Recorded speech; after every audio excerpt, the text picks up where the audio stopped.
Buenos días a todos. Soy Carolina López, gerente de comunicación y sostenibilidad de Sernauto. Bienvenidos al webinar Huella de carbono en la industria, implicaciones del nuevo Real Decreto, organizado por Sernauto con la colaboración de Verset Sutherland y Fundación Repsol. Muchas gracias por acompañarnos hoy para hablar de un tema que sin duda marcará un antes y un después en la estrategia ambiental de las empresas industriales. Como sabéis, el pasado 18 de marzo se aprobó el Real Decreto que regula la huella de carbono, estableciendo la obligación de calcularla, de diseñar planes de reducción y de registrar proyectos de compensación de emisiones.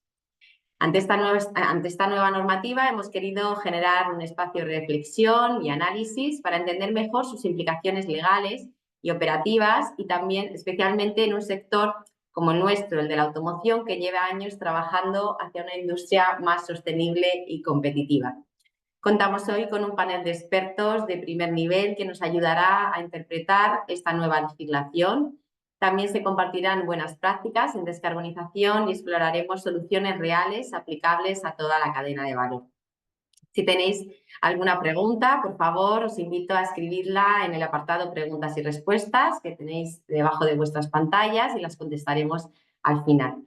Sin más dilación, doy paso a Ruth Yerga, coordinadora de la red de cátedras de Fundación Repsol, entidad con la que tenemos, la verdad, que el placer de colaborar con ellos precisamente para compartir lo que vamos a hacer hoy, conocimiento especializado y dar visibilidad a iniciativas y proyectos que ya que existen y que ya se están poniendo en marcha en materia de sostenibilidad. Ruth, cuando quieras, te invito a activar tu cámara y micro para dirigirnos las palabras de bienvenida. Muchas gracias a todos. Muchas gracias, Carolina. Buenos días a todas y todos. Es un placer daros la bienvenida a este evento en directo organizado por Sernauto y Fundación Repsol junto a Verset Sutherland. Gracias a todas las personas que nos acompañáis en esta jornada, ¿no?, que forma parte de la programación de contenidos de Open Room y que, bueno, sin duda llega en un momento, como ha dicho Carolina, clave para la industria por su actualidad y relevancia para el presente, ¿no?, y el futuro del sector. Este nuevo Real Decreto aprobado el pasado 18 de marzo marca sin duda, ¿no?, un punto de inflexión. A partir de ahora, como adelantaba Carolina, calcular la huella de carbono, elaborar planes de reducción y registrar proyectos de compensación ya no es solo una buena práctica, ¿no? Es una obligación que es legal y que es real. Y esto nos interpela directamente como sector, como empresas y sin duda también como sociedad. Desde Fundación Repsol, como parte de nuestro compromiso con una transición energética pragmática, inclusiva y basada en el conocimiento, entendemos que la transición energética no puede construirse sin conocimiento, sin innovación y sin industria. Y creemos firmemente que espacios como este, ¿no?, son esenciales. Y son esenciales porque nos permiten compartir experiencias, resolver dudas y sobre todo construir soluciones conjuntas que impulsen la descarbonización de nuestra industria. Bueno, ¿por qué es tan importante, ¿no?, este tema para nosotros? Pues porque, como sabéis, la industria de la automoción, que representa cerca del 10%, ¿no?, del PIB español, no solo es un motor económico, sino también un pilar estratégico para la innovación, el empleo de calidad y la competitividad de nuestro país. Y bueno, porque la sostenibilidad también ya no es una opción, ¿no?, sino una condición para seguir siendo relevantes en un mercado global cada vez más exigente. En este contexto, la innovación tecnológica y la neutralidad tecnológica son claves. No podemos permitirnos apostar por una única vía. Necesitamos una neutralidad tecnológica real. Necesitamos combinar soluciones, electrificación, combustibles renovables, hidrógeno renovable. Todas las soluciones tienen cabida. Apostar por una sola solución no solo limita nuestras capacidades, sino que pone en riesgo nuestra competitividad y autonomía industrial. Este webinar, esta jornada, tiene un objetivo claro: analizar el impacto del nuevo marco regulatorio en el sector, compartir buenas prácticas en descarbonización industrial y explorar soluciones aplicables a toda la cadena de valor, ¿no? Y lo haremos, como adelantaba Carolina, de la mano de expertos legales, consultores en sostenibilidad y representantes de empresas líderes del sector, que nos ayudarán a aterrizar esta normativa en la realidad del día a día, ¿no? Desde Fundación Repsol estamos absolutamente convencidos de que la colaboración público-privada, la innovación tecnológica, una regulación basada en la ciencia y, por supuesto, el conocimiento compartido son las herramientas con mayúsculas para acelerar la transformación. Por eso agradecemos especialmente a Sernauto su colaboración y a todas las personas, ponentes y asistentes, por contribuir a este diálogo tan necesario, ¿verdad? Sin industria no hay futuro y sin sostenibilidad no hay industria. Así que, Carolina, empecemos y muchísimas gracias a todos. Muchas gracias, Ruth. Es un placer poder trabajar juntos con Fundación Repsol en pro de una transición energética equilibrada y justa que no deje a nadie atrás. Pues ahora ya entramos en materia, sin más dilación, y comenzamos en este primer bloque centrado en las novedades y obligaciones legales del Real Decreto aprobado el pasado mes de marzo. Y para ello contamos con Inmaculada López, counsel del Departamento Procesal y de Propiedad Industrial del despacho de abogados Everset Sutherland, socio colaborador de Sernauto, y con quien también tenemos el placer de trabajar y que estoy segura de que nos van a, bueno, a ayudar a analizar las implicaciones que tiene este nuevo Real Decreto. Adelante, Inma. Muchas gracias. Inma, si puedes activar el micro también. Gracias, disculpad. Ahora sí. Gracias, Carolina, estaba diciendo, por la organización de este webinar, y por supuesto a la Fundación Repsol, y un placer contar con el resto de ponentes y participantes en este webinar, la verdad. Voy a compartir la presentación. Me decís, por favor, Carolina, si lo veis correcto. ¿Se ve bien? Sí, perfecto. Perfecto. Bueno, un segundo, que voy a minimizar esto. Ya. No sé por qué no me deja pasar. Ahora, sí. Bien, bueno, como muchos de vosotros quizá sabéis, porque bueno, tratáis este tipo de materias, la legislación básica que aplica a todo lo que es referido a la huella de carbono, que tiene algún impacto en la huella de carbono, es muy amplia, porque hay legislación, por supuesto, europea, hay legislación nacional y también tenemos legislación autonómica. Obviamente es mucha, como digo, de manera que la recojo en la presentación, porque luego Sernauto la circulará, y, y para que la tengáis, de manera que la podáis cotejar, pero no vamos a entrar a analizar lo que dice, simplemente para que tengáis presente también que es una normativa en constante evolución, y hay que estar, pues bueno, muy pendientes de lo que va saliendo. Y bueno, tan evidente es que está en constante evolución como que ahora estamos haciendo un webinar, porque acaba, como quien dice, de entrar en vigor ese Real Decreto al que hacía mención Ruth en su introducción, ¿no? Este Real Decreto ha entrado en vigor hace nada, el día 12 de junio, y tiene una finalidad muy clara. Es decir, primero, contribuir a que se reduzcan esas emisiones de gases de efecto invernadero en España. En segundo lugar, incrementar las absorciones por los sumideros de carbono y, en definitiva, que de alguna manera España cumpla con esos compromisos que ha ido adquiriendo a nivel internacional en materia de cambio climático. Ese es el porqué de este Real Decreto, ¿no?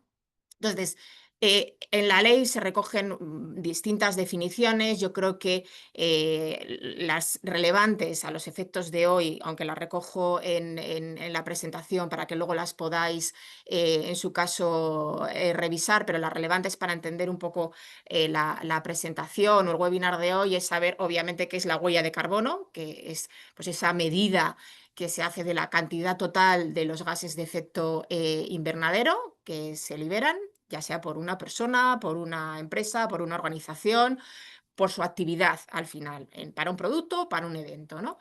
Y dentro de esos gases que tenemos, pues tenemos la huella, las de alcance 1, es decir, aquellas que emite una empresa de forma directa por su propia actividad, como puede ser, ponemos ahí de ejemplo, la combustión de combustibles, porque utiliza vehículos de empresa, porque hace emisiones, en definitiva, ¿no? Y luego tenemos las de alcance 3, que son aquellas indirectas, es decir, que yo no emito de forma directa gases, pero lo que sí hago es consumir, por ejemplo, electricidad, calefacción, que eso sí que hace emisiones, ¿no? Y las de alcance 3, que son las que van referidas, que también son indirectas, pero van referidas más a la cadena de valor, ¿no?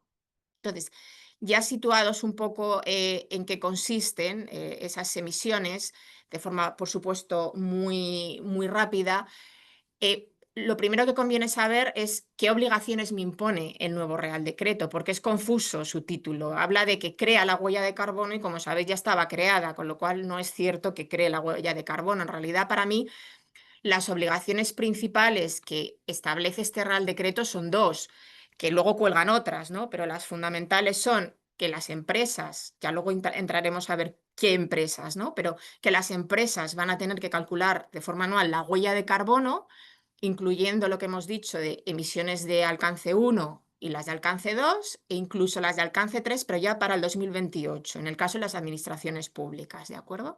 Esa es una primera obligación muy clara. Y la segunda obligación que establece este Real Decreto como novedad es que va a obligar a elaborar esos planes de reducción. Planes de reducción que sean tangibles, cuantificables, con objetivos claros y a 5 años vista, ¿de acuerdo? Y de ahí ya cuelgan otras obligaciones, como es que esta información, la de las dos obligaciones, la del cálculo y la del plan de reducción, la van a tener que colgar las empresas en su web corporativa. Y además van a tener que estar certificadas ese cálculo y esos planes de reducción por entidades acreditadas, y de alguna manera va a haber que irse actualizando esa información, haciéndole seguimiento anual, por supuesto, en cuanto a los planes de reducción, para ver si se van cumpliendo o no. Entonces, empezando, digamos, por lo fácil, que es, bueno, qué es lo que ya teníamos, que es el registro de la huella de carbono. Mantiene las secciones que existían antes, es decir, la de la huella de carbono y la de compromisos de reducción. Mantiene la sección de proyectos de absorción de CO2 y mantiene la sección de compensación de huella de carbono. Sigue siendo un registro que es voluntario y gratuito, pero dentro de que sea voluntario, ¿quién puede inscribirse en el registro? Pues puedes inscribirse personas físicas, personas jurídicas, organismos de la Administración General del Estado, de la Seguridad Social, etcétera, que desarrollen actividades dentro de, por supuesto, de nuestro país, que emitan esos gases de efecto invernadero a los que hemos hecho alusión antes, alcance 1, alcance 2, alcance 3, etcétera, ¿no? Perdón. El registrarse en este registro te va a permitir obtener, si te registras para la sección A y para la sección C, el sello, cuya imagen veis ahí, que, bueno, tiene como 3 apartados: calculo, reduzco y compenso, ¿no? Y esos apartados se van rellenando en la medida en que esa empresa va incrementando, digamos, sus acciones. Es decir, puede primero calcular solo, luego reducir además y finalmente compensar, ¿no?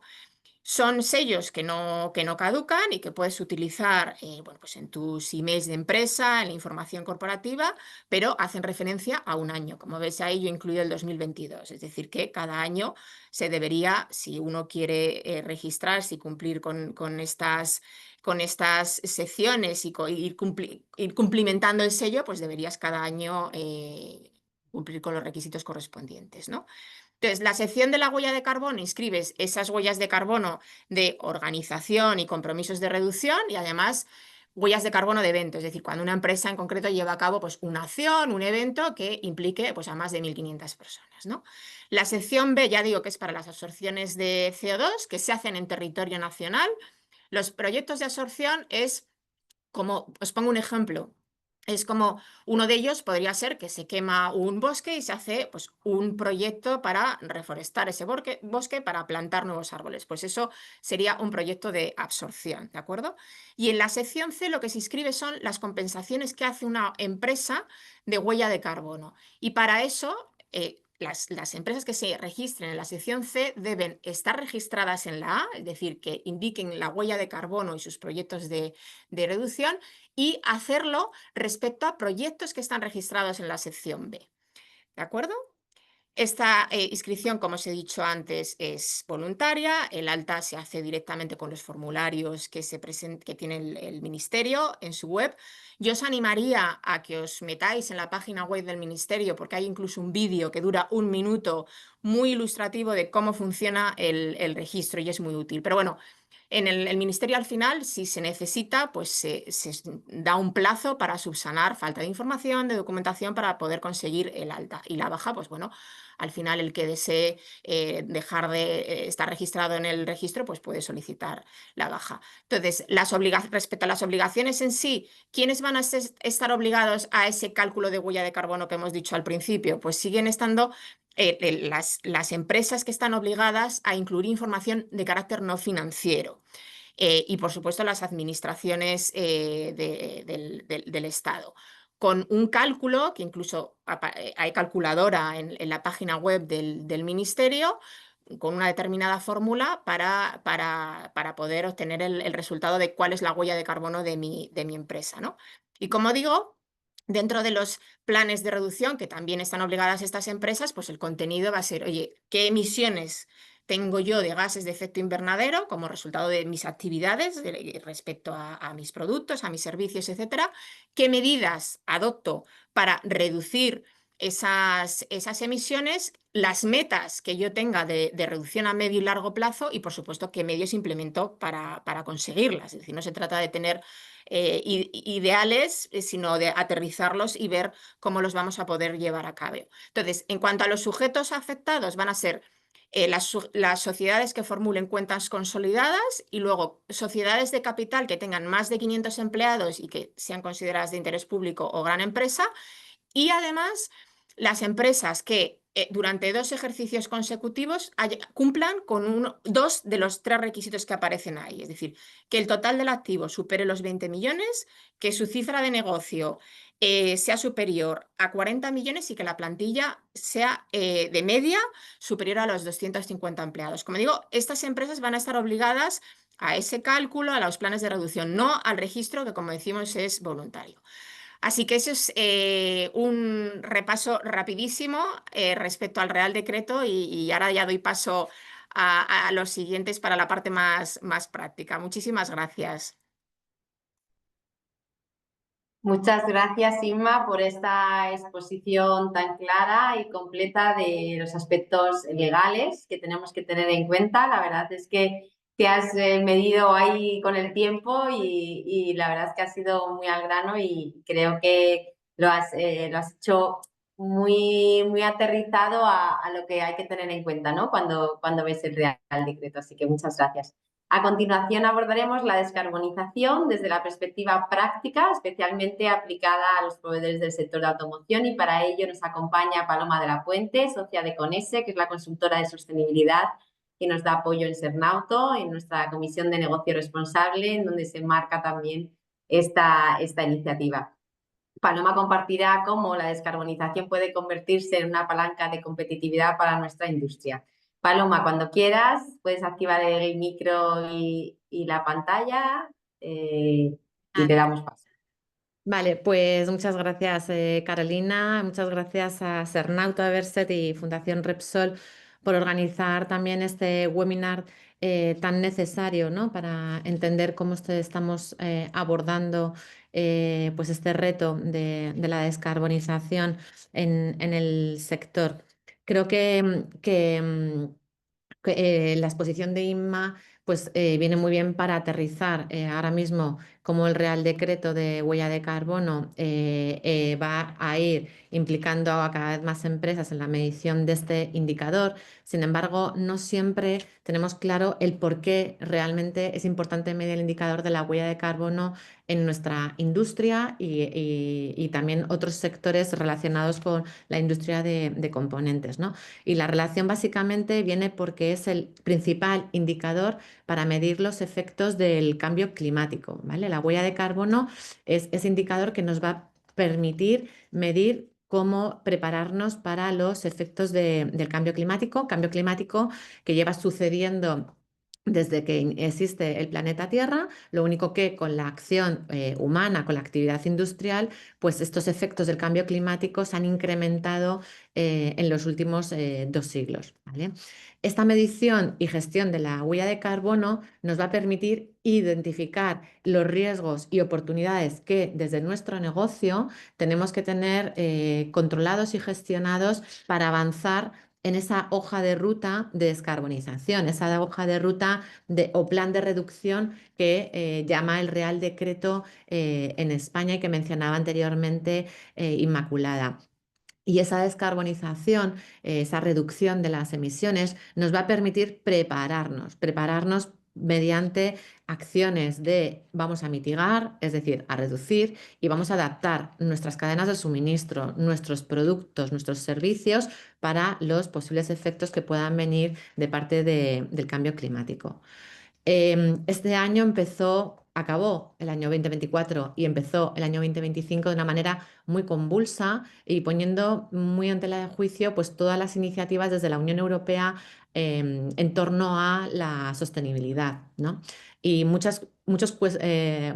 cuestionándonos mucho pues, si realmente había dejado de estar en el centro de la agenda europea aspectos como la gestión del cambio climático, ¿no? La respuesta es que sí, seguimos en la misma hoja de ruta. Desde Europa se aprueba en febrero de este 2025 la brújula de la competitividad, después de analizar mucho con expertos como pueden ser Enrico Letta o puede ser el informe de Draghi, cuál es la situación económica y competitiva de la industria en Europa, ¿no? Entonces se da forma a este plan, que es la brújula de la competitividad, cuyos 3 ejes y pilares en los que se va a centrar su despliegue van a ser la descarbonización, la innovación y la seguridad. Por lo tanto, la descarbonización vuelve a estar en el centro de la agenda del regulador y es porque de la mano de la competitividad, pues quieren convertirlo en que sea el motor de crecimiento de la industria europea, ¿no? Desde este plan, desde esta brújula de la competitividad, lo que se va a hacer es el despliegue de una serie de iniciativas y ahora la iniciativa más centrada en el tema que hoy nos ocupa es el Clean Industrial Deal. ¿Vale? Hemos pasado del Green Deal al Clean Industrial Deal, pero un plan con acciones muy concretas en el tema de la descarbonización y de la energía y la seguridad energética en Europa, ¿no? Acciones tales como adaptar los precios del coste de la energía en Europa, que todos sabemos que siempre es mucho más cara que en otros países fuera del territorio europeo. Acciones como dar forma a un banco central para la descarbonización, simplificar trámites, ¿no? Para temas, por ejemplo, relacionados con el reglamento del CBAM, el ajuste del carbono en frontera para esa importación de productos, pues todo este tipo de acciones son las que va a contemplar este Clean Industrial Deal que se va a desplegar en Europa y en los países europeos en los próximos años, ¿no? Esto tiene como objetivo pues, seguir contribuyendo a llegar a estos objetivos que se marcaron desde la Unión Europea y desde España y que siguen vigentes. Es decir, queremos ser un continente neutro climáticamente, ¿vale? Queremos neutralidad para todas esas emisiones de carbono. No obstante, aunque esto esté fijado para el 2050, hay objetivos intermedios, ¿no? Como este, por ejemplo, del 90% menos de emisiones para el 2040, que justo además ahora la Unión Europea está tratando de cerrar con un plan de acción ya concreto. Y eso se despliega en cada uno de los países que componen la Unión Europea. Importante como concepto, hablamos de neutralidad climática en el sector y también cuando hablamos de los OEMs, etcétera, ¿no? Pero es importante diferenciar entre ser carbono neutral y net zero, ¿vale? Cuando hablamos de una Europa climáticamente neutra, nos referimos a una Europa donde esas emisiones que hacemos deben neutralizarse, ¿vale? Y la medida principal para la neutralización es la compensación, ¿vale? Mientras que cuando hablamos de una estrategia net zero, estamos ya hablando de una estrategia que requiere la reducción de las emisiones, es decir, con esas emisiones que emitimos a la atmósfera, las reducimos mediante inversiones que hacemos en nuestras fábricas, en nuestras operaciones, en nuestra cadena de suministro para reducirlas. Y cuando ya no podemos reducirlas más, entonces ya compensamos. Por así decirlo, la compensación sería la última parte de la solución, ¿vale? Para poder avanzar en esta descarbonización. Por eso el sello que enseñaba Inma hablaba de medir, reducir y por último compensar, ¿vale? Estos términos vienen recogidos además por el IPCC y por los principales estándares también internacionales. Y como decía, no deja de ser solamente un tema que está en la agenda europea, sino que en este sector concretamente ya es un requisito que se lleva pidiendo por parte del cliente de los OEMs desde hace tiempo y ese requisito se ha ido desplegando por toda la cadena de suministro del sector, ¿no? Y existe ese compromiso de neutralidad de carbono en la cadena de suministro y además esto se está extendiendo en grupos de trabajo europeos, como puede ser desde CLEPA o desde FAS, que es una iniciativa europea para la sostenibilidad del aftermarket, donde se están evaluando cómo pueden afectar a las decisiones estratégicas los indicadores de la huella de carbono y la descarbonización. Por lo tanto, es un tema también muy central en el sector. Y es también muy relevante porque estos retos de la descarbonización están presentes en toda la cadena de valor, ¿no? Si pensamos en las etapas en las que transcurren las operaciones de las fabricantes de componentes, aquí en rojo, y lo llevamos aguas arriba de su fabricación y aguas abajo cuando esos componentes van ya a los fabricantes de los coches, al uso por parte de los usuarios de los vehículos, su desmantelamiento, etcétera.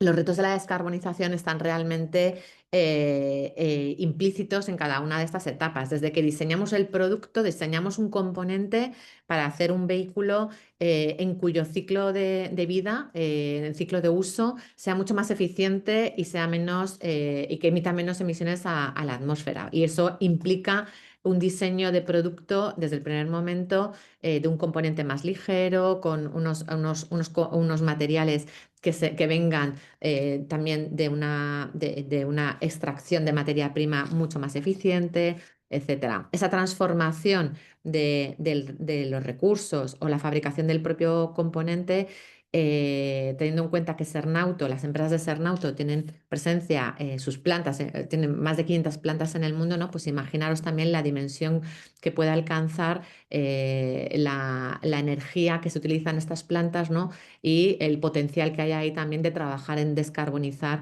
esas plantas y esas operaciones. Y luego también esa exportación de productos o importación de productos que hacemos desde la industria, que desde la industria, por ejemplo, a nivel europeo, pues están exportando más de 25.000 millones de euros, ¿no? En componentes y van a la mayor parte de ellos a territorio europeo, pues desde el punto de vista de la descarbonización también es un punto positivo porque estás exportando a Europa, donde no tienes que pagar tasas verdes por estas exportaciones, tasas que sí que pagaríamos si estuviéramos importando desde países no europeos o incluso llevándolo a otros países que no sean europeos. Por tanto, está muy presente en las operaciones, en el downstream, por ejemplo, en el uso del vehículo. Cuando hablamos de hacer vehículos, o sea, de bajar la media antigüedad de los vehículos en España, que es de 14 años y medio, pues también es muy relevante la descarbonización, ¿no? Porque esta media de antigüedad es necesario bajarlo también porque incide en el negocio de las empresas de fabricación de componentes, pero también en las empresas que están en la postventa y que se encargan de la reposición de esas piezas. No interesa esa media de antigüedad al negocio, hay que bajarla y por eso también es importante trabajar desde la descarbonización. Cuando hablamos de abordar esta descarbonización, esta estrategia desde las empresas, algunos elementos claves y en los que hay que ir avanzando poco a poco desde la empresa sería el tener un buen gobierno, un liderazgo de cambio climático, es decir, desde la alta dirección un compromiso de vamos a desplegar el cambio climático, nuestro compromiso a toda la organización y para eso vamos a preparar una política. Estas políticas que solemos ver de 10 páginas no son necesarias, no necesitamos una política de más de una cara de extensión con 4 o 5 compromisos claros de parte de la organización para abordar el cambio climático. Luego necesitamos, una vez estemos establecido ese gobierno, evaluar muy bien ese impacto climático y eso que, como decíamos, se hace a través de la medición de la huella de carbono con herramientas como las que Cernauto pone a disposición el portal de impacto a todos sus asociados, estas calculadoras visuales, como veis, que os permiten hacer este seguimiento con objetivos de la huella de carbono y también necesitaremos identificar estos riesgos, ¿no? Estos riesgos y oportunidades en torno al cambio climático, en torno a la descarbonización, porque como empresa esto me afecta a mi sector y ahí podemos también utilizar otras herramientas sectoriales como la que pone a disposición también Cernauto de sus empresas, que es la matriz sectorial, la matriz de relevancia, donde cada uno de los temas los asocia a cuál es la regulación que te está afectando, cómo se está avanzando en estos aspectos, quién lo está valorando más a nivel de analistas, etcétera. Estos son simplemente pasos para establecer estos elementos clave en la gestión del cambio climático, como decía, y todo eso anterior nos va a llevar a tener una estrategia clara para poder avanzar en esa mitigación barra reducción de las emisiones y en último caso, como decíamos, la compensación, ¿vale? Y adaptarnos al cambio climático. Y finalmente, esa rendición de cuentas que no deja de ser el comunicarnos con nuestros grupos de interés a través de los informes, a través de los índices, los cuestionarios que todas las empresas del sector, ¿no? Están muy acostumbradas a rellenar de manera constante para dar ese desempeño en sostenibilidad. Y cierro ya con simplemente este mensaje, que la descarbonización es un motor de crecimiento para la industria de componentes y lo más importante es que se pueda abordar sectorialmente, como acabamos de ver, y que el ser sostenible debe ser siempre acompañado de ser competitivo, ¿no? Van completamente de la mano, no se puede ser ni sostenible por un lado sin ser competitivo, ni competitivo sin ser sostenible, ¿no? Muchas gracias. Muchas gracias, Paloma, muchas gracias por mostrarnos de una forma tan clara, ¿no? y tan concreta cómo avanzar en la descarbonización desde las empresas, cómo plantearse el llevar a cabo pues, la política, una estrategia de mitigación y adaptación al cambio climático, cómo se puede abordar, ¿no? desde las empresas y siempre con ese prisma de la competitividad. Y gracias también por señalar pues, dos de las herramientas que hemos puesto en marcha desde nuestra Comisión de Negocio Responsable, como es el portal de impacto de sostenibilidad, que actualmente está abierto a todas las empresas del sector de una forma gratuita y que es una plataforma que te permite recopilar la información no financiera, incluso tiene esas funcionalidades como la calculadora de huella de carbono, la calculadora de brecha salarial, un benchmarking, o sea, tiene muchas funcionalidades y, como os digo, está abierto. O sea, que si alguno estáis interesados, no dudéis en decírnoslo y, por supuesto, también esa matriz de temas relevantes que hemos construido, ¿no? en el seno de la asociación. Muchas gracias, Paloma.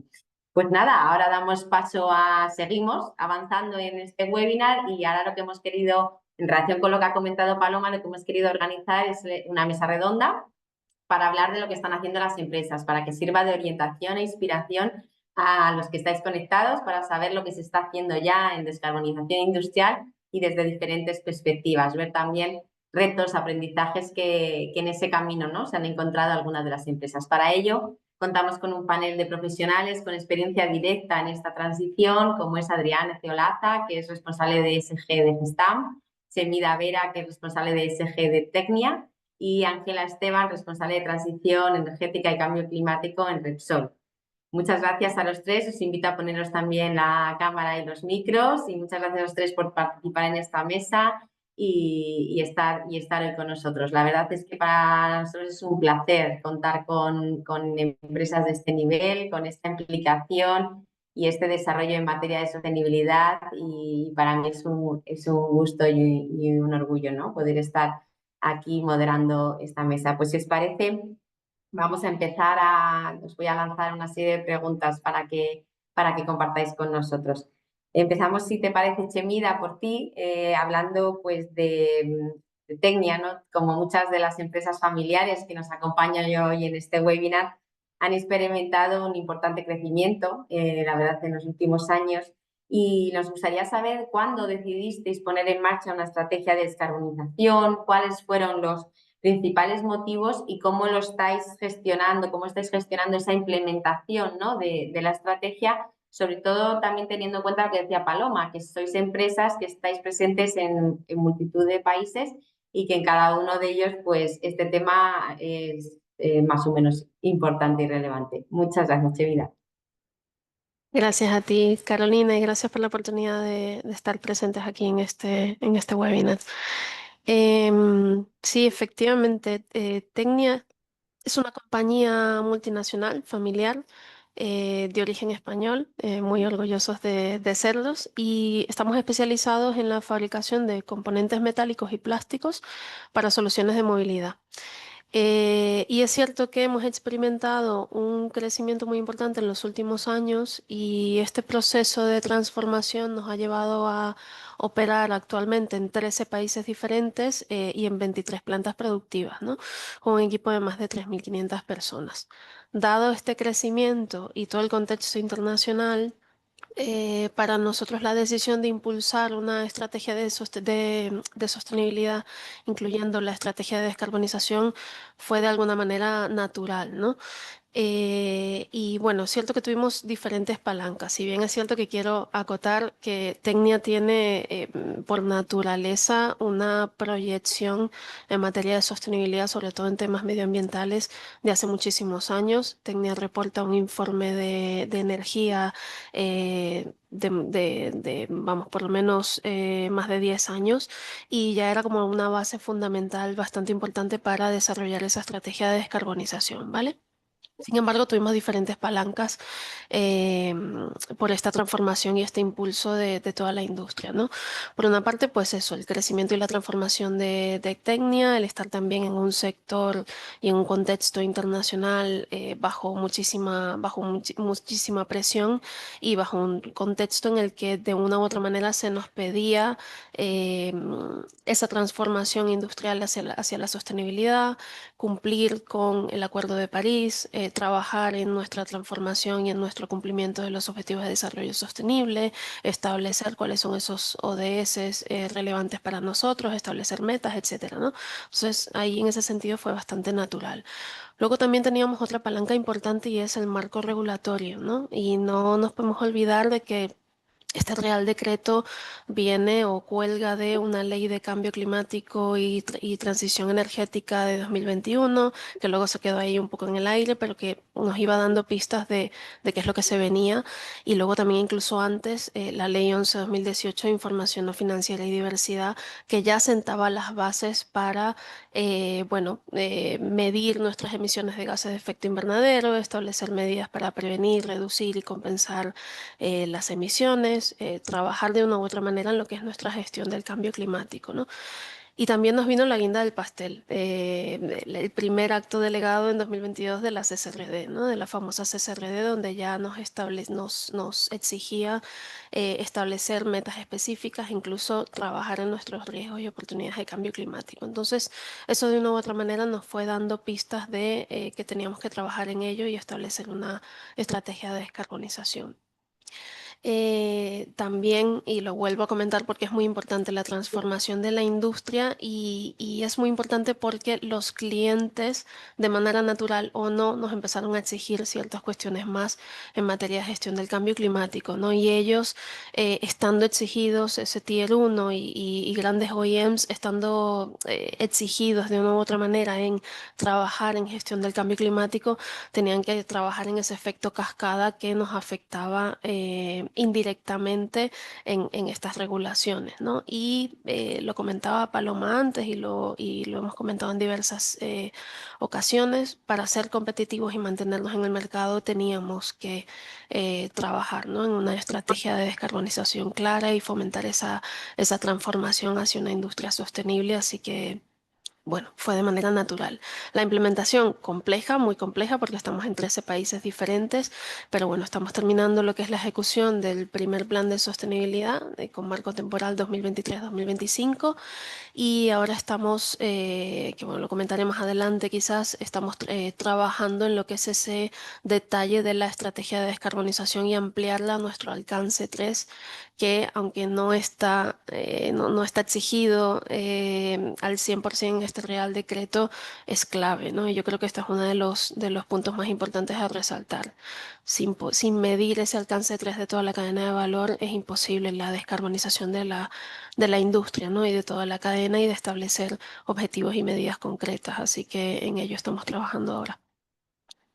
Muchas gracias, Chemida. Adrián Eceolaza, responsable de ESG de Gestam.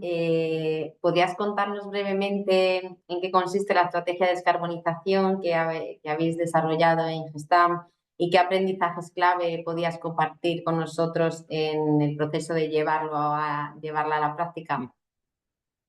Fenomenal. Oye, muchísimas gracias, Ernauto, Everset, Fundación Repsol, por contar con nosotros en este webinar. Creo que es una labor excelente. Creo que ahí juega un papel fundamental en estos tiempos. Y si me permites, antes de responder a tu pregunta, me gustaría contextualizar cuál es el negocio, ¿no? del grupo para que se pueda entender por qué la estrategia de descarbonización la hemos enfocado como la hemos enfocado, ¿no? Gestam es una empresa multinacional que diseña, fabrica y desarrolla componentes metálicos para el sector de automoción, ¿no? Componentes que impactan significativamente en el peso de los vehículos, ¿no? y en su seguridad, por supuesto, como son la carrocería, chasis y mecanismos, ¿no? Esta presencia internacional está basada en 24 países, tenemos 115 plantas y 13 centros de I+D. En total somos más de 43.000 empleados y tuvimos una facturación de 12.000 millones en el último año, ¿no? Entonces, esto pone en contexto los retos a los que nos enfrentamos con una presencia, ¿no? Global como la que tenemos. A nosotros nos gusta expresar la estrategia de descarbonización no centrándonos en los objetivos, que por supuesto contamos con objetivos validados por SBTi en todos los alcances, sino en cuáles son las acciones o los planes de acción que estamos desarrollando para alcanzarlo, ¿no? Nosotros lo dividimos en tres partes. Una primera la denominamos qué fabrica o qué fabricamos desde Gestamp, una segunda cómo fabricamos y una tercera con qué fabricamos, ¿no? Con qué materia prima fabricamos. La primera, ¿qué fabricamos? Pues como estaba introduciendo, pues, fabricamos componentes para el sector de automoción, componentes, como bien introducía, que tienen un impacto significativo en el peso del vehículo y por tanto nos centramos en su aligeramiento, ¿no? Un aligeramiento que impacta directamente en el consumo final de cada uno de los vehículos que contienen nuestras piezas y por tanto de sus emisiones, ¿no? En segundo lugar, ¿cómo fabricamos? Cómo fabricamos es donde incluimos todas las emisiones englobadas en alcance 1 y alcance 2, que representan ni más ni menos que el 4% de nuestras emisiones, ¿no? Como comentaba Chemida, el alcance 3 en el sector de automoción es especialmente relevante, ya que representa el 96% de las emisiones. Entonces, ¿cómo fabricamos? Respecto a lo que es alcance 1, lo que nos estamos focalizando en la electrificación de nuestros assets, donde nos estamos encontrando una serie de challenges, ¿no? Pues que en algunas ocasiones hay dificultad para encontrar capacidad instalada y por tanto las medidas de eficiencia energética juegan un papel fundamental, ¿no? Entonces, electrificando nuestros assets, lo que conseguimos es trasladar las emisiones de alcance 1 a alcance 2, ¿no? Estas emisiones de alcance 2, pues las estamos ahora mismo enfocando. Esto por supuesto, va a tener una evolución, pero ahora mismo nos estamos enfocando en compra de energía renovable en forma de PPAs, certificados de garantía de origen y autoconsumo, ¿no? Y por supuesto, de nuevo, medidas de eficiencia energética para reducir estas emisiones. Pero lo que tiene más relevancia en nuestra estrategia de descarbonización, como comentaba, es con qué materia prima fabricamos, ¿no? El 80% de esas 96, de ese 96% de emisiones viene de los bienes que compramos, ¿no? Esa categoría 1 de alcance 3 que está vinculada a la compra de acero y aluminio. Compramos al año 3 millones de toneladas de acero, lo que implica unas emisiones considerables, como bien sabéis, ¿no? Entonces, em, no podíamos, de alguna manera, eh, desligar la estrategia de descarbonización de la estrategia de economía circular, ¿no? Por lo tanto, es muy difícil establecer esa línea divisoria entre ambas estrategias y donde nosotros hemos apostado, ¿no? Al final, contamos con una estrategia de economía circular que está completamente integrada en negocio en la siguiente pregunta profundizaré un poquito más, pero que contamos con una empresa que hemos adquirido recientemente, que se encarga de la gestión de nuestra chatarra y vuelve a incluir en el ciclo de la producción de la materia prima buena parte de esa chatarra que obtenemos en nuestra producción, ¿no? Muchas gracias, Adrián, por compartir vuestra estrategia de una forma breve. Os agradezco mucho también esta capacidad de síntesis. Damos paso ahora a Ángela Esteban. Ángela Esteban, como os he dicho, era responsable o es responsable de transición energética y cambio climático en Repsol. Ángela, también es un placer tenerte aquí con nosotros. Repsol cuenta con un recorrido muy avanzado en los temas de descarbonización. La verdad es que es empresa referente bueno, a nivel internacional, ¿no? En estos temas. ¿Cuáles son actualmente vuestros focos de trabajo para mantener este liderazgo y también a la vez seguir innovando, ¿no? En esta materia? Muchas gracias, Carolina. Bueno, y no puedo dejar de agradeceros también la invitación a participar en esta mesa, a todos los organizadores del webinar. Y creo que es súper acertado, además, que nos sentéis en el mismo espacio a compañeros, ¿no?, de otros sectores industriales, en un momento donde no solo es exigente el reporte y es exigente el cálculo y los planes, sino que las compañías tenemos que asumir una gran responsabilidad compartida en todas las oportunidades de transformación que se nos están planteando, ¿no?, con la mitigación del cambio climático. Y antes también de contestar a tu pregunta, quiero mandar un mensaje importante. En toda esta regulación, Real Decreto, y me ha gustado mucho las charlas anteriores en cuanto a qué regulación enmarca todo el avance en la descarbonización de las industrias. Y es que ya no solo son exigencias de reporte, sino que el mensaje que se introduce es muy potente, y es que ya no solo basta con calcular la huella de carbono, hay que hacerlo con rigor y hay que comunicarlo y hay que establecer los planes y hay que cumplirlos. Y encima tenemos un acuerdo de París que es el gran marco mundial, a partir del cual pues todos los otros planes deberían ser desplegados, ¿no? Ya no hablo del aumento de la temperatura con el 1,5, que también es algo muy exigido, eh, por ejemplo, por la CSRD, la Directiva de Reporte Europeo, porque en cuestión de temperatura siempre hay muchas interpretaciones. Entiendo que esa exigencia de transparencia y trazabilidad, desde luego, en Repsol ha sido un motor fundamental en el avance que llevamos durante todos estos años. Ha forzado tomar decisiones de inversiones y además ha abierto muchas oportunidades de negocio. Como sabéis, Repsol voy a ser súper breve en la introducción de la compañía porque entiendo que todo el mundo conoce a Repsol. Somos una compañía multienergética, somos una compañía integrada, algo que es muy importante a la hora de abarcar planes de descarbonización completos de compañía, porque lo que hacemos es actuar en toda la cadena de valor. Producimos, distribuimos, vendemos, transformamos, distribuimos y vendemos a cliente final. Por tanto, nuestra aproximación a la mitigación del cambio climático y a estas exigencias tiene que abarcar todos los alcances de las emisiones de CO2 equivalente. Llevamos 2 décadas, efectivamente, desde 2005, midiendo nuestras emisiones, con lo cual, Carolina, tienes toda la razón. Tenemos muchísima experiencia en esto. Llevamos también desde 2005 fijando objetivos cuantificados a través de planes de reducción o descarbonización de todos los negocios. Y por la naturaleza de nuestro negocio, porque operamos en sectores intensivos en emisiones y difíciles de descarbonizar, estamos obligados a ser muy rigurosos, además de muy innovadores, efectivamente, porque cada vez el gap de reducción pues, es más estrecho. Este recorrido nos ha enseñado mucho, sobre todo lo que nos ha dado ha sido herramientas para integrar la variable climática en nuestras decisiones.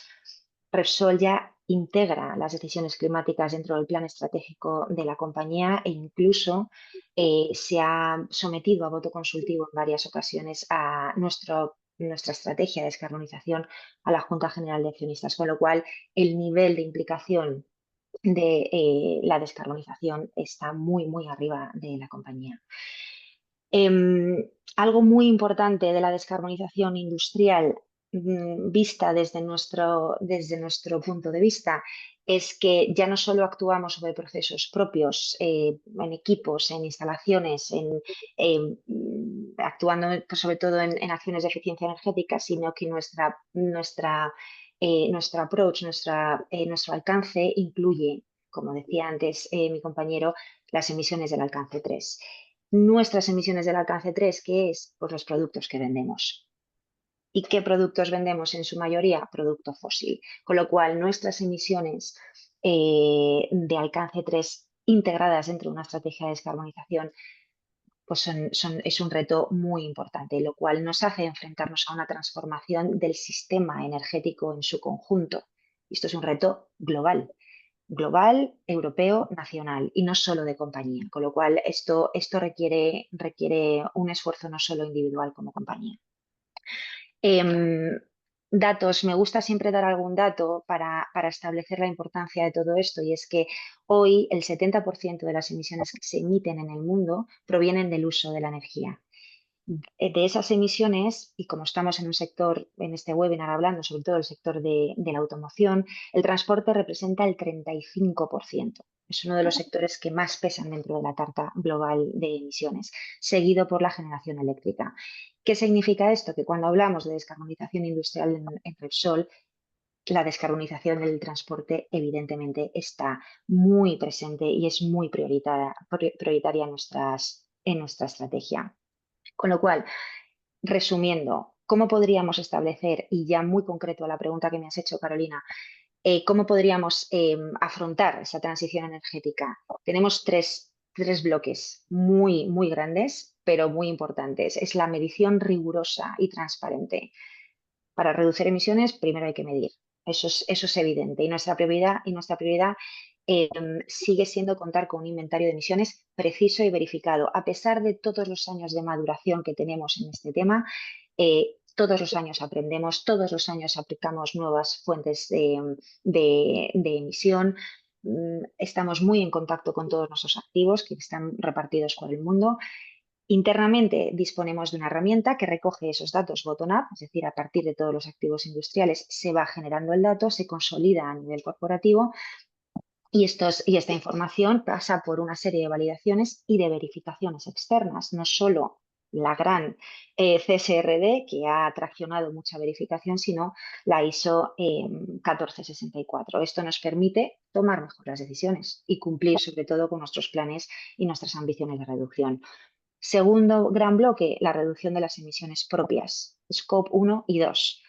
Básicamente, eficiencia energética, electrificación donde sea viable técnica y económicamente, mitigación de las fugas de metano, sobre todo en los activos de exploración y producción de crudo y gas, y proyectos de captura, uso y almacenamiento de CO2.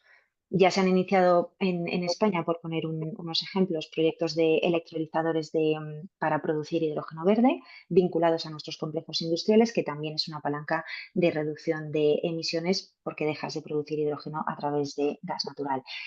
Tercer gran bloque, esa otra parte de la cadena de valor que está al final, ¿no? Que es la venta de nuestros productos. ¿Y eso qué significa? Transformación del sistema energético. Casi nada. Ese liderazgo del que nos gusta presumir personalmente es porque estamos poniendo en marcha mucha capacidad de generación eléctrica renovable. En 2024 cerramos con casi 4 gigavatios repartidos entre España, Estados Unidos y Chile.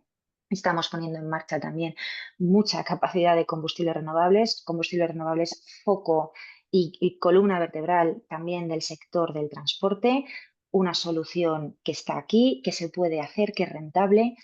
Y en este caso, pues, por ejemplo, de ello también es toda nuestra planta dedicada exclusivamente a la producción de combustibles renovables a partir de aceites y grasas residuales en Cartagena. También en Puerto Llano estamos transformando una antigua unidad de procesado de diésel para producción de combustibles renovables. Y bueno, también en todas nuestras estaciones de servicio estamos, bueno, no en todas, en muchas estaciones de servicio estamos ofreciendo a nuestros clientes combustible 100% renovable, ¿no? Entonces, en definitiva, esto lo que empezamos hablando, ¿no? ¿Esto es una obligación regulatoria? Sí, lo es, pero se ha convertido en una verdadera palanca para transformar el modelo de negocio, ¿no? Pero que no se nos olvide que hay que hacerlo de forma realista, rentable y alineado siempre con la ambición climática global. Muchas gracias, Ángela. Bueno, yo creo que nos habéis dado a los tres ya una perspectiva muy interesante de tres empresas que, wow, lo estáis haciendo, bueno, estáis liderando esta materia y da gusto escucharos, ¿no? Y lo que sí que ha quedado claro es la importancia de que estos temas estén integrados, ¿no? En la estrategia de negocio, que una vez que lo metes en negocio ya se generan oportunidades y que, por supuesto tiene que ayudarnos a ser más competitivos y que tiene que ser rentable. Pues una segunda ronda de preguntas que os pediría un poquito más incluso de precisión para que entremos en tiempo.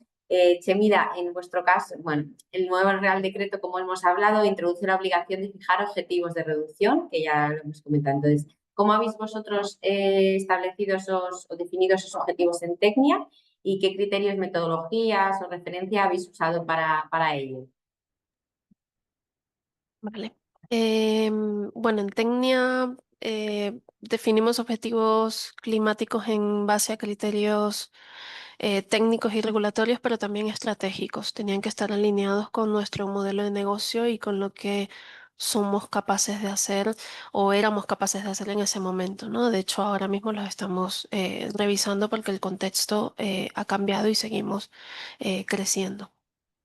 Entonces, en ese sentido, lo que hicimos fue seguir los pasos fundamentales de una estrategia de sostenibilidad, ¿no? Primero, analizar internamente y externamente, internamente cómo estaba Tecnia en ese momento, sentarnos con las diferentes áreas, por ejemplo, compras, aquí es absolutamente imprescindible para definir y para gestionar la estrategia de sostenibilidad. Y bueno, otras áreas clave también, ¿no? Como operaciones, con la gestión de las plantas, medio ambiente, energía en su momento, calidad también, etcétera, etcétera. Luego de evaluar la situación técnica en ese momento, contexto, digamos, 2022-2023, hicimos también un análisis externo, ¿no? De los diferentes marcos, de lo que nos estaba aplicando o no en ese momento la regulación, la normativa y los diferentes marcos también a nivel más estratégico y mundial, ¿no? El Acuerdo de París, la Agenda 2030, etcétera, etcétera. Y los diferentes prescriptores, analistas, etcétera. Luego, a partir de aquí, lo que hicimos fue definir estos objetivos, teniendo en cuenta que para ese momento Tecnia lo que hacía, lo que calculaba y verificaba externamente, que es un paso que lo han comentado Adrián y Ángela debidamente, bueno, es muy importante, ¿no? Que ese cálculo sea riguroso y que pase por un proceso de verificación externa. Entonces, en ese momento, Tecnia calculaba y verificaba externamente únicamente el alcance 1 y 2, ¿vale? Eso, todas las emisiones directas, todo lo que son las fuentes de combustibles de procesos industriales y las emisiones indirectas por el consumo de electricidad, ¿no? Energía eléctrica. Y a partir de aquí establecimos un objetivo de neutralidad climática para estos dos alcances a 2040, en consonancia también con lo que en ese momento establecía el sector automoción. Una vez esto, lo que hemos hecho es intentar, y en eso estamos ahora mismo, intentar ser más rigurosos con nuestro alcance 3 y pasar por la verificación externa para poder detallar esa hoja de ruta de descarbonización para el alcance 1 y 2, establecerlo también por planta y por año para todo nuestro alcance 3 en toda la cadena de valor, ¿no? Y comenzar a trabajar también con nuestros proveedores para hacer esa escalada que nosotros recibimos de manera natural por parte de nuestros clientes, también nosotros aguas arriba con nuestros proveedores, pero no solamente exigiéndoles, sino también intentando formarles y sensibilizarles y aportarles herramientas para que ellos también puedan ayudarnos nosotros, ¿no? En ese sentido, yo creo que el trabajo en equipo conjunto de foros, de sectoriales, etcétera, son muy importantes para nosotros. Y en ello estamos. Criterios y metodologías y marcos, pues por supuesto GHG Protocol, esa es nuestra base fundamental porque es el marco de referencia internacional para el cálculo de las emisiones de gases de efecto invernadero. También la ISO 14064 como marco de referencia, como norma internacional para la cuantificación y el reporte de esas emisiones. Y actualmente también estamos trabajando en ampliar ese plan de descarbonización o aún transformarlo hacia un plan de transición net cero, como bien comentaba Paloma de Conese anteriormente, estableciendo esos objetivos de reducción por planta y por año, incluyendo el alcance 3, y estableciendo objetivos basados en la ciencia a través de la iniciativa de Science Based Targets. Y bueno, en ello estamos. La verdad es que, por supuesto, necesitamos ese cálculo riguroso, el compromiso de la alta dirección, que lo tenemos, y un enfoque progresivo también. Y vamos viendo un poco, porque esto es un poco también de negociación y de acercar posturas con nuestros clientes, establecer un poco cuáles son esas acciones y cómo podemos ajustar o no ciertos objetivos en base a lo que nos vayan pidiendo, ¿no? Es decir, nosotros tenemos una base, pero también vamos ajustando dependiendo de lo que recibamos, ¿no? Por parte de las exigencias de cliente, por ejemplo. Estupendo, Chemida, pues muchas gracias. Adrián, hablando de la red de proveedores, que por supuesto en la automoción la cadena de valor es muy extensa y muy variada, ¿cómo estáis involucrando a vuestra red de proveedores en la estrategia climática? Y luego, ¿qué beneficios observáis cuando las empresas de la cadena de suministro pues, se comprometen seriamente con estos temas? Fenomenal. Yo creo que, como comentaba anteriormente, la categoría 1 de alcance 3 es donde más emisiones tenemos, el 80% de ese 96% que comentaba. Y está estrechamente vinculado con los bienes que nos proveen, ¿no? Que nos aprovisionan los distintos proveedores, ¿no? Entonces creo que la estrategia de economía circular que sigue la compañía ha sabido transformar un reto en una oportunidad, ¿no? Porque en muchas ocasiones hablamos de la descarbonización como un reto y en muchas ocasiones como un riesgo de cumplimiento, como estamos viendo ahora, ¿no? Este Real Decreto, pues si bien es un paso hacia adelante, también establece o pone encima de la mesa riesgos de cumplimiento. Desde la compañía se ha sabido transformar, ¿no? Y se ha sabido transformar porque se han estudiado diferentes análisis que indican que el acero de bajas emisiones no va a ser suficiente para cubrir las demandas de acero que se estima que va a haber en un futuro, ¿no? Y por tanto, ya no es una estrategia de descarbonización, sino es una estrategia de negocio, es una estrategia, es un factor de diferenciación, ¿no? Frente a competidores. Y por tanto, lo que estamos haciendo es asegurarnos ese aprovisionamiento del futuro, ¿no? Como podéis ver en distintas noticias que van saliendo año a año, firmamos contratos de aprovisionamiento de acero verde, estamos en constante contacto con acero verde, acero bajas emisiones, en constante contacto con los distintos proveedores para asegurarnos de que esta relación es la adecuada, ¿no?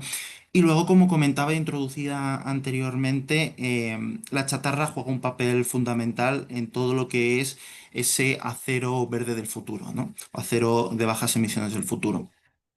Y Gescrap, por tanto, juega un papel fundamental. Gescrap es una compañía del grupo Gestamp que lo que hace es, como comentaba, reintroducir esa chatarra y aprovisionársela a los fabricantes de acero, ¿no? Entonces, lo que conseguimos de esta forma es asegurarnos de que ese porcentaje de acero de bajas emisiones en el acero que nos proveen, pues cada vez pueda ser mayor, ¿no? Y también nos aseguramos de que ese flujo de chatarra vaya hacia donde nosotros consideramos que puede ser necesario para, como comento, para ese aprovisionamiento del futuro.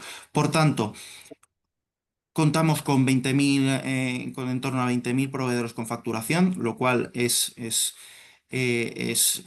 una cuantía bastante generosa y la gestión de la cadena de suministro es fundamental. Aquí el equipo de compras hace una labor extraordinaria y como bien comentaba también Chemida, pues no nos olvidamos de hacer un acompañamiento riguroso con ellos y asegurarnos de que las demandas que al final vienen de clientes son trasladadas a nuestra cadena de suministro de forma adecuada y les acompañamos, ¿no? En este hecho.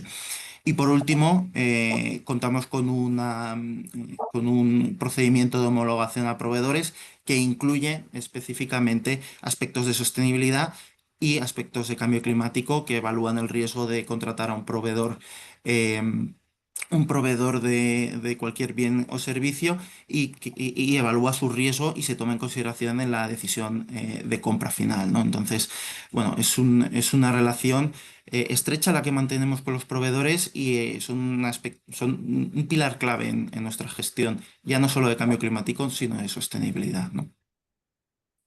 Pues muchas gracias, Adrián. Es verdad que en esta gestión de proveedores también pues, se les hace llegar, ¿no?, las herramientas que comentábamos antes, como el portal de impacto, que también les ayude a recoger el dato y que luego ese dato, cuando se lo pedís vosotros, pues te lo puedan facilitar, ¿no? Y eso también es clave, el ayudar a las empresas y ayudar a informarles desde vuestra parte para que también se metan en para que se suban, ¿no?, a este tren y todos vayamos encaminados en la misma dirección.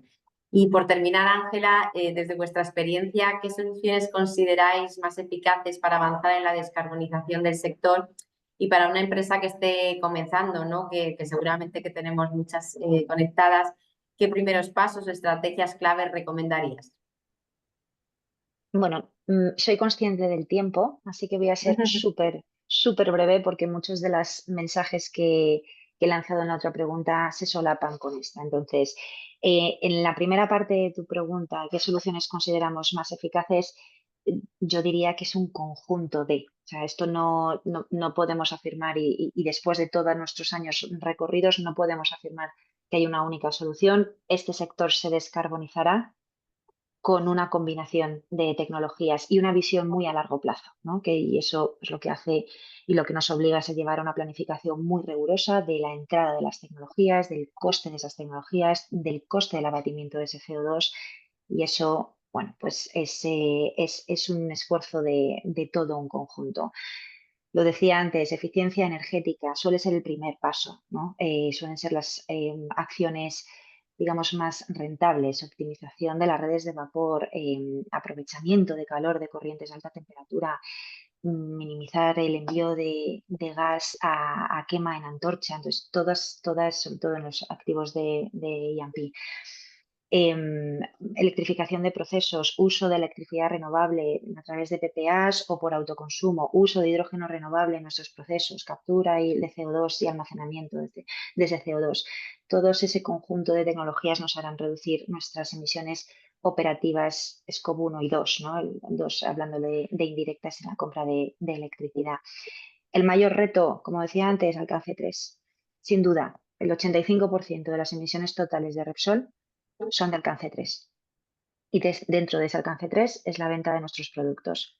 Ya lo he dicho antes, hay que transformar ese portafolio de productos poco a poco, de forma rentable, introduciendo combustibles renovables para el vehículo ligero, electrificación del transporte ligero también, el hidrógeno renovable en movilidad pesada o en la industria. Entonces hay que ir introduciendo y eso va no solo por la capacidad de producción, sino por toda la infraestructura que se despliegue para la distribución de esos combustibles.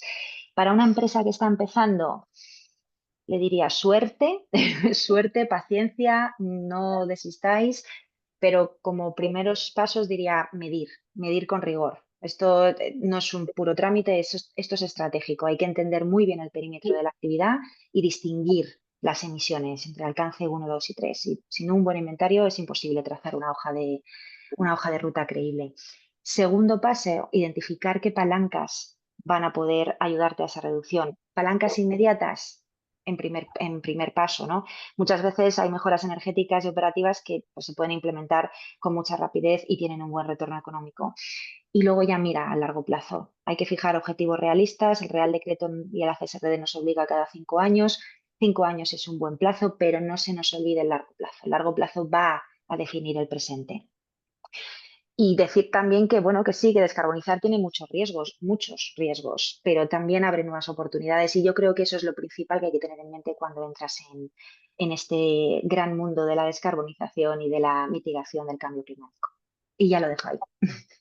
Muchas gracias, Ángela, por haber sido tan escueta en tu respuesta y escueta y directa, porque creo que has dado los pasos muy concretos y en lo que se debe poner el foco, ¿no? Con lo que nos quedamos, por supuesto que siempre es lo que decimos, ¿no? Que esto es una combinación de tecnologías y también esa visión a largo plazo que es muy importante. Si os parece, os voy a plantear en los minutos que quedan algunas preguntas que tenemos en el chat. Os invito a todos a poneros la cámara, Inmaculada, Paloma, Ruth, para que tengamos, por si acaso os va alguna pregunta, ¿no? Dicen una pregunta, no, gracias a los ponentes por la claridad. Una pregunta para Paloma, ¿a qué te referías al indicar no ETS en transporte? ¿Se puede considerar el ETS una medida de compensación de emisiones? El ETS es el sistema de comercio de emisiones europeo que empezó en 2005 y dentro del transporte sí que está dentro del ETS el transporte marítimo y el transporte aéreo, ¿vale? Entonces, el ETS lo que hace es poner precio a las emisiones del carbono y no es una medida de compensación. O sea, por un lado tú tienes que pagar por tu exceso de emisiones que hayas realizado, que ese es el sistema de emisiones, y por otro lado está el mecanismo de compensación de esas emisiones, ¿vale? Pero son independientes. Siguiendo con esta pregunta, dicen, la inclusión del transporte marítimo en el ETS ha sido una medida aprobada por la Comisión Europea, pero ahora la OMI también va a sacar su propio ETS. ¿Cómo pueden convivir en Europa un mismo mecanismo que supondrá someter a importaciones y exportaciones un doble pago? O sea, desde el 2024 es verdad que el transporte marítimo está dentro del sistema de comercio de emisiones. Habría que ver qué ha establecido la OMI, que yo lo desconozco, en cuanto a este mecanismo también de emisiones y ver sus implicaciones. Pero en cualquier caso, el CBAM va a tener un papel muy relevante en todo este tema de la importación y la exportación y como comentaba en lo que comentaba al inicio, se va a simplificar mucho, ¿vale? Para las empresas. Gracias, Paloma. También nos comentan respecto a la medición de emisiones. Se está hablando en todo momento de la CSRD, pero ¿estas mediciones se hacen siguiendo algún estándar como GHG Protocol ISO 14064, en caso negativo se lo plantearían, bueno, ya ha quedado claro, creo que lo que ha comentado Chemida, ¿no? Que sí que lo estáis haciendo tanto con GHG Protocol como en la ISO 14064. Genial. A ver si aquí hay alguna pregunta más. Buenos días. ¿Qué se considera Scope 3 para Repsol? Ya creo que también lo has comentado, Ángela, vuestros productos, ¿no? O sea, el Scope 3 tiene 15 categorías, ¿vale? Para Repsol, la 11, que es el uso de los productos que vendemos, es la más relevante, seguida por la categoría 1, que es la de bienes y servicios adquiridos. Son todas esas materias primas, productos, servicios que se adquiere para tu proceso de producción. Entonces, si te traes crudo de otros países, pues ese crudo viene con una huella de carbono que tienes que introducir en tu categoría 1. Pero categoría 11 arrasa, por goleada, por goleada. Gracias, Ángela. También nos preguntan, según el nuevo Real Decreto de huella de carbono, ¿qué opciones de compensación de emisiones de CO2 están aceptadas o van a ser aceptadas? En el Real Decreto solo se especifican las iniciativas de absorción de CO2, básicamente mediante proyectos de forestación y reforestación, pero en lo que respecta a las compensaciones solo habla de un registro de proyectos que debe crearse sin especificar de qué tipo se aceptarán. ¿Se sabe qué tipo de proyectos se quieren incluir aquí? Potenciación de la posidonia, regeneración de suelos, valorización de corrientes concentradas de CO2. Si queréis, yo hago una breve mención y es que el Real Decreto sí que, en cuanto a los proyectos de absorción, habla de uso de la tierra, cambio de uso de la tierra, selvicultura o relacionadas con el carbono azul, que puede estar quizá relacionado con lo que la pregunta, ¿no? De lo de la posidonia. Es verdad que luego si te metes en la web del ministerio, todos los proyectos de absorción, por lo menos yo echándole un vistazo rápido que veo, se refieren a tierra, es decir, a reforestación, plantación, etcétera. No localizado, y disculpad si hay alguno que aparece, pero no localizado ninguno que se refiera a lo que dice la pregunta. Y es más, si te metes en el apartado de preguntas y de fax, vamos, del ministerio, cuando te metes en la parte de proyectos de absorción, te dice, ¿cuáles son los requisitos? Una de las preguntas, ¿cuáles son los requisitos mínimos para cumplir un proyecto para poder ser inscrito en el registro? Y hace todo mención al uso previo del suelo y a la unidad mínima de actuación, etcétera. Es decir, que no, o sea, ni menciona el tema del carbono azul. Entonces, yo casi, como consejo práctico, me pondría en contacto con el ministerio si acaso para ver, oye, esto se están intentando inscribir este tipo de proyectos o no, y que cómo está siendo la reacción, ¿no? del ministerio, porque parece que es como algo que no está muy explorado. Parece, digo, yo por lo menos no he encontrado proyectos de ese tipo.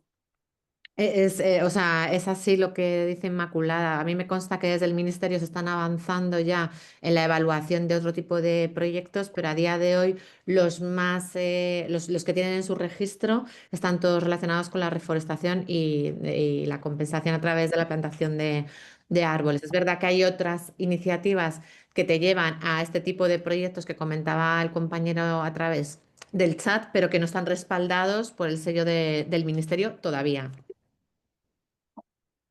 Si os parece, para tampoco demorarnos mucho, os planteo una una última pregunta, aunque nos quedan algunas en el chat y sentimos no poderlas contestar todos, pero para no irnos demasiado de tiempo, preguntan, ¿el Real Decreto de huella de carbono y de planes de reducción es aplicable a las empresas de automoción? Creo que sí, que ha quedado claro que las empresas de automoción estamos también pues vinculadas a estos temas, ¿no? Y creo que al final tenemos que avanzar todos, Que ¿no? no es una cuestión, yo creo, de sector, sino de tipo de empresa.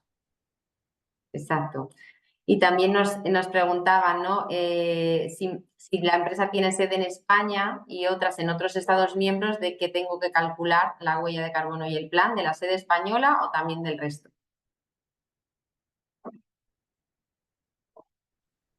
En España cumplir con lo que te dice la normativa española, por supuesto. Claro, eso implicaría que el cálculo de la huella de carbono en todas tus instalaciones, incluido fuera de España, porque forma parte de tu negocio. Perfecto, pues nada, lo dicho, sentimos no haber podido contestar a todas las preguntas, pero ya nos hemos ido 6 minutos del tiempo. Os agradecemos a todos vuestra asistencia, esperamos que haya sido de la máxima utilidad y solo me queda agradeceros a los ponentes, ¿no? A Inma, Paloma, Ángela, Adrián, Chemida, por vuestras exposiciones, de generosidad, por compartir datos y estrategias que creo que son de inspiración y orientación a todos en estos temas que aunque parecen complejos y aunque Ángela nos desea suerte, pero es verdad que es clave ponerse a ello, ponerse a trabajar poquito a poco con visión a largo plazo y con rigurosidad y datos. Muchas gracias a todos y nos vemos en el próximo webinar. Gracias. Gracias. Hasta luego. Gracias.